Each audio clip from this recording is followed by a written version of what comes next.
A formação e importância do petróleo. Podemos dizer que hoje a sociedade vive quase que mergulhada em petróleo, pois usamos esse recurso em meios de transporte, no aquecimento doméstico, na geração de eletricidade, na indústria química, também na composição de objetos como aparelhos eletrônicos, calçados, tecidos sintéticos e etc. Apesar de sabermos disso, pouco sabemos como é formado o petróleo.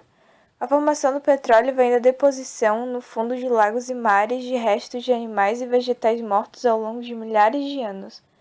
Estes restos iam sendo cobertos por sedimentos e mais tarde esses sedimentos se transformaram em rochas sedimentares.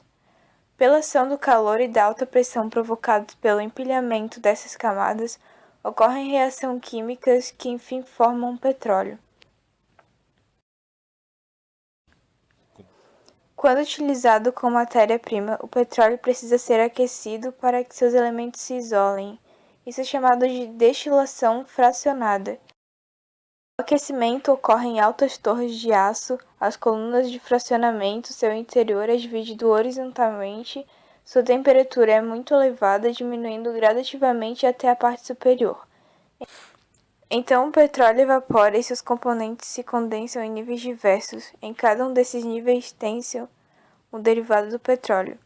Esse processo ocorre nas chamadas refinarias. As reservas mundiais do petróleo mais importantes estão aproximadamente 60% no Oriente Médio, no Golfo México, no Lago de Maracaibo, na Sibéria e no Golfo de Bohai. Já os principais produtores de petróleo, responsáveis por aproximadamente 90% da produção, são Arábia Saudita, Rússia, Estados Unidos, Irã, China, México e Canadá. O petróleo é transportado por meio de oleodutos ou navios. Esses fatores aumentaram os índices de poluição do petróleo. Um exemplo disso foi em 1967, quando um navio petroleiro bateu contra um recife e cerca de 186 milhões de litros de petróleo foram lançados na costa britânica, causando a chamada Maré Negra e provocando inúmeras mortes de plantas e animais. Devido ao grande desenvolvimento tecnológico, industrial, etc., hoje a sociedade é extremamente dependente da energia, tendo que constantemente ativar novas fontes de energia. Alguns países utilizam mais energia do que produzem, então tem que exportar energia.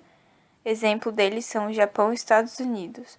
Temos também outros exemplos que produzem mais energia do que consomem, como o Reino Unido, ou seja, o mundo todo está diretamente ligado em um processo de interdependência acerca de fontes de energia. Sobre o gás natural. O consumo dessa fonte tem aumentado nas últimas décadas, tanto na geração de energia elétrica como na utilização dele como combustível nos veículos. Em 1950, 15 países faziam uso dessa fonte de energia. Hoje, cerca de 100 países.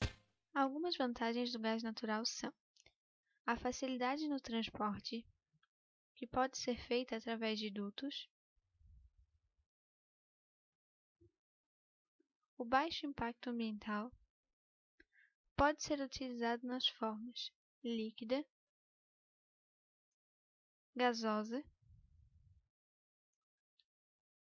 As suas desvantagens são: é uma energia não renovável, tal como o petróleo, carvão mineral e energia nuclear. Seus riscos são incêndios, grandes explosões e exige altos investimentos iniciais. Alguns países produtores do gás são Brasil,